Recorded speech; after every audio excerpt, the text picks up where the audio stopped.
Hi, I'm Mark, and in this video, we're going to be taking a look at a creature roar animation. I just want to give a few tips and tricks on how to create like a believable roar animation, because there's some small like nuanced details you can add to a roar animation that will kind of take it to the next level. If you're working on any type of creature animation, whether it's like a dragon, a T-Rex, a lion, or whatever it might be, oftentimes you'll have an opportunity to create some type of roar animation, especially if you're working on films or video games. That's kind of like a big sort of character moment for them. So we're going to be taking a look at a creature animation that I made for the video game Dauntless, and I'm just going to run through just the last few frames of this animation, which is the roar, to kind of end the animation. I'll play the whole animation through, but I just want to specifically point out kind of the end segment and point out some of the things that you can do in your animation to kind of push it to the next level. So let's just jump into the file here. So this is the animation, and you may have seen it on my demo reel, and I can just play it through here so you can kind of see. So this is sort of the character's like aggro moment. It's getting really angry. So in game, you might see this if it's entering like a new state, or it's just want to play kind of like almost a personality moment during the actual fight. So we have the creature kind of rubbing, almost like a bull would get ready to charge, was kind of what we were going for in this specific animation. So the creature kind of rubbing and scraping the horns on the ground, kind of just to show its anger and kind of just have like a character moment in here. And then at the end is what I want to point out. So this roar right here. So something that you might run into when you're creating a roar animation is that when you've animated it, it doesn't really have the feeling that it's producing any sound. And that's kind of one of the key aspects when you are animating a roar, is that you want to make sure that it actually feels like it's coming, deep from within the creature and coming out of the mouth. So to do that, there's a few small tweaks that you can do, and it doesn't take much. It's just small little details to make sure that you're capturing in the animation. So one of the main things in a roar animation like this is, for one, you want to try to make sure that you get some nice texture detail in the body. So this is sort of like a dinosaur-like character. So as the roar is happening, you want to see that detail in the actual chest itself to kind of feel that sort of like vibration that would happen during a roar. So at the end here, you can see up here on the sort of like hair tufts, let me select this control. One of these is like this kind of detail rotation control here for the neck. And you can see kind of what's happening at the tufts at the top of the neck there. So you can see we're getting some nice like shaking vibration happening right in that area. And I can kind of zoom in. So all that kind of like adds to that feeling of the roar. But the main thing that I think that really helps with a roar animation like this is that you want to make sure that it feels like the head is also involved. So not only thinking about like when the creature is roaring and adding that kind of like dirt to your animation, kind of like the micro head shakes that would happen during a roar, which I made sure to get in here, but also that the head actually feels involved with the opening of the jaw, and almost more importantly, the closing of the jaw as well. So if I frame by frame this, you can see that as the jaw starts to close, the head actually comes down, and then it kind of snaps just a little bit. So the head is kind of coming down as the jaw is closing. We have the nice kind of like tight spacing as the jaw starts to close, and then it kind of just snaps closed really quickly. So you kind of get that strong ending to the roar.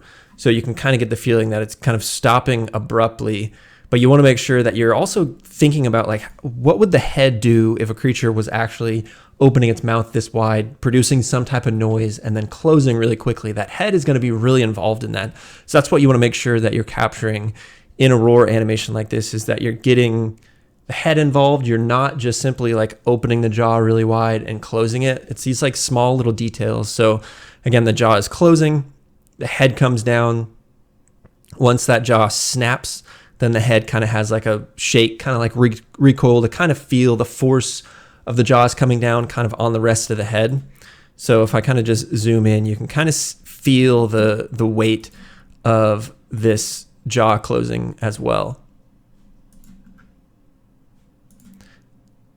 And again, once like in these few frames, you really get that sense that this is really, this noise that it's making is really coming from within the creature out of its mouth. So you get that feeling of the shake coming through the chest.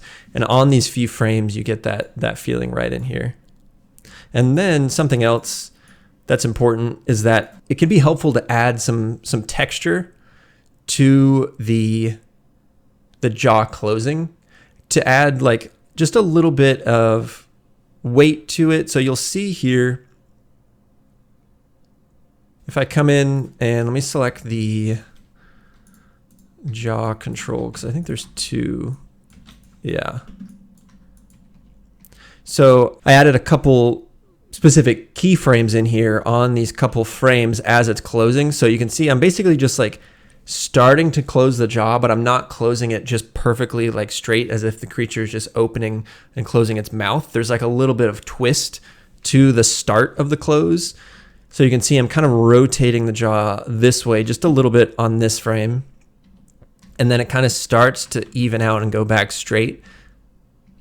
And then it starts to close. And then here on this close, the jaw is just twisted slightly before kind of settling back here. So it kind of starts, the first movement that happens on the jaw, it starts to move, it eases into that closing, but it starts just a little bit twisted. So you get just a little bit of kind of dirt in that movement. And that's something too that's really important in a roar animation, is that what I find really fun about doing these is that one way to really sell it is to go in there and actually like muddy up your keyframes. You're not really worried about creating smooth curves for something like this. You actually want to get some of that noise and the chaos. If you were to open up your graph editor might be kind of like all over the place, but that's probably something you want to actually see in the graph editor if you are animating a roar, because adding that, just the dirt in there, can really help sell the feeling of a roar like this. So that's kind of the things that you want to think about when you are animating a roar, is that, let me actually just shrink my timeline to kind of just show this part right here.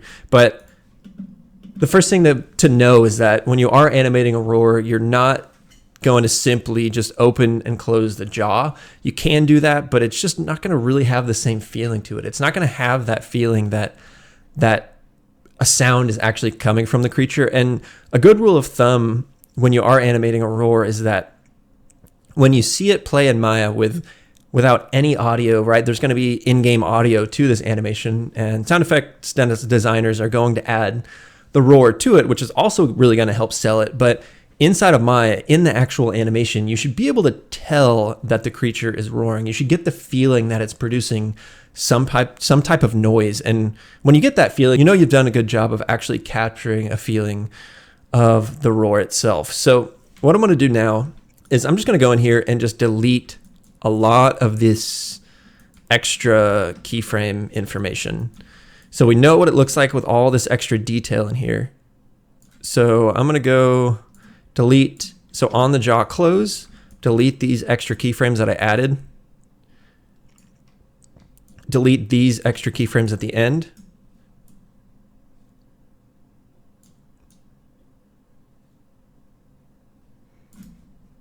And remove that. So basically now the jaw is kind of closing, and we can also open up the graph editor to kind of take a look at what's happening on the graph editor. So you can see the curves aren't perfect here. I'll just go ahead and smooth those out. So now basically what we still have the, before the jaw close, there's still some detail that we added, some twist to the jaw that you can see here. So I'm going to just kind of find the key poses of like the jaw open and then the jaw closed, and kind of just remove that extra detail.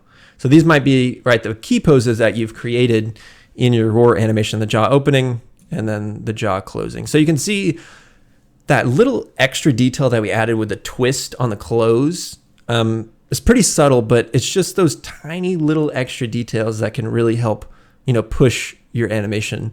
So the next thing that we can do is we can just, let's go in here and let's see, maybe take the head control, right? You can see we've got a lot of keyframes on every single frame, right? We've got a lot of shake in there. maybe remove those micro keyframes that we've added. Same for here. So you can see just as the twist was happening on the jaw, we're doing the same thing with the head coming down too. It's not coming just straight down. There's like a little twist to it as it comes down. So like these keyframes all on every single frame, we can go in here and kind of just remove that.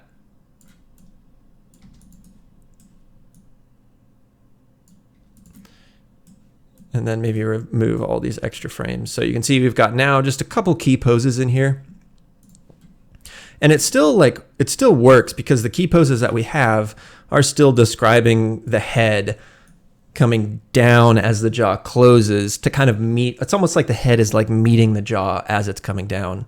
So you still have those main key poses in here. So it still is working relatively well, but it's those frames that we had on every single frame, those key frames, to add that little bit of dirt in there that we're kind of missing just by removing it. And then also something else that's really going to help, that is really helping to sell this, is all the twist and the shake happening on this neck control here kind of really helps with that. So coming in here and kind of finding the key poses, but removing all that extra kind of shake that's happening in here.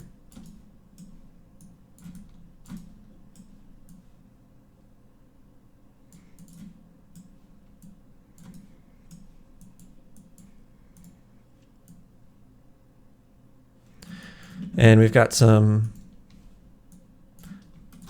animation happening on the actual like tuft of the hair, so we can have controls to animate that.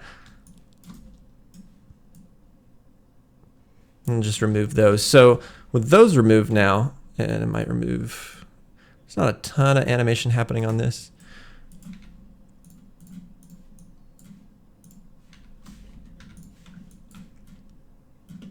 So now with all of the extra like dirt and detail that was animated on the neck control, the tufts of the hair, the head, the shake that was happening on the neck control, with all that removed, it looks like a roar, but you're missing the extra detail that really like pushes it to the next level. So when you are animating a roar, go in there and add that dirt to it. Think about how the head is actually interacting with the jaw opening and closing. How is the head actually involved with that? How is the head going to shake and twist as it's roaring? And then getting all that extra detail with the shake happening on the neck control, the chest area.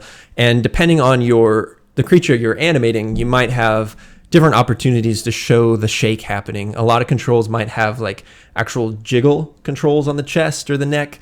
They might have, like in this case, some like tufts of hair that can be animated in clumps like we have, which will be really good to actually show like the shake that's happening in the body. And then any type of like extra twist controls you can use will really help sell this. And you can see that with the roar, we don't have any extra mouth controls for this creature. There's any detail we can add in the mouth to help sell the roar. All we have on this particular character rig is just an open and close control for the jaw, but you can see that really goes a long way. That can be really all you need to sell the actual roar feeling of a creature. And then if your character rig does have like nice facial controls, and that's even better. Then you can add animation to that and then push that to the next level. But if you're in a place where just the jaw is animated and you're already getting that strong feeling of a roar, then you've done a really good job at establishing the feeling that you want and the kind of ferocity that you want from a roar animation like that, which is usually like a big character moment for any creature. So yeah, hopefully you found this video helpful, just giving some animation tips for any type of creature animation you may be doing. If you did find it helpful, please leave a like, share, and comment. It does really help the algorithm in getting this video out to more people. So thanks for watching, and I'll see you in the next video.